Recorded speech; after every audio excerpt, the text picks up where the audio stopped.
Hey, you might have seen in some of my other videos that I have a Amish built pole barn behind my house, and every once in a while I get a question or two about it. So I figured I'd give you all a tour and let you see the inside, tell you how it's built. First of all, it was built by the local Amish.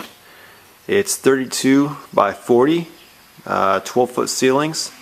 It's got two 10 by 10 doors and an 8 by 8 door. Alright, so first it's a pole barn, which is not your traditional block foundation. What they do is they dig holes in the ground first, put up the poles, which are 6 by 6 treated lumber, and build pretty much a frame. And then they go back and the concrete is the last thing to go in. That is the heating. I went with the in-ground radiant heat. And what that does is you have a heater, which in this case it's a gas heater, tankless, it's a little bit more efficient, and it heats water, which is pumped through the tubes in the floor. And here's a better look about how that works. Basically it's a closed loop system, and you have your water going out, expansion tank goes down, there's the pump, back up, and to the manifold, and there's 4 long loops that go out throughout the garage, and here they go, come back up into the manifold, back up into the heater.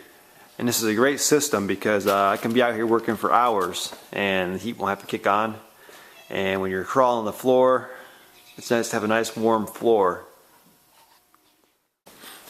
The floor is an epoxy coating, and you know, a lot of people go with gray with flakes or some other color. I wanted to go with white just because when I see a screw or a bolt or nut that I drop, I want to find it, and the extra light is nice too. I also went with white in the walls and white in the ceiling. I just want this place to be as bright as possible. You can never have too much light.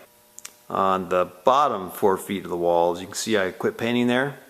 I have some corrugated galvanized metal that I want to put across on the bottom, and I'll get around to that one day. You can see over there behind the heater, I already had it started.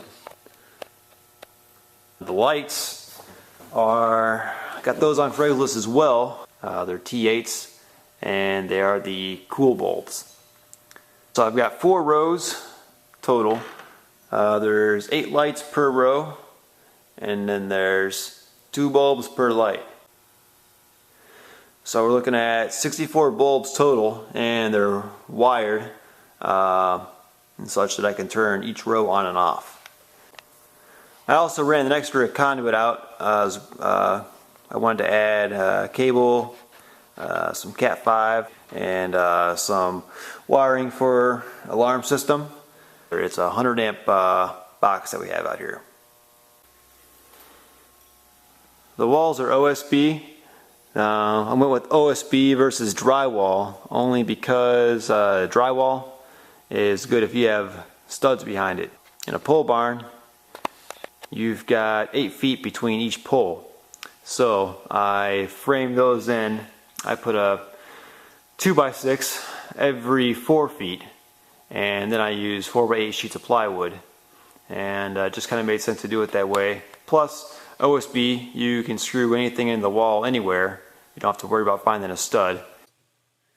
This concludes part 1 of the garage tour video. I'm going to make a part 2 and show you more of the inside and what I've done to kind of finish it out. I don't want these to get too long. But there is one more thing you got to see, and that is the Amish table saw. They don't use electricity, so what they do is they convert tools and machines over to be gas powered, and they got a little Honda engine inside this thing. So thanks for watching. Stay tuned. Part 2 is on the way.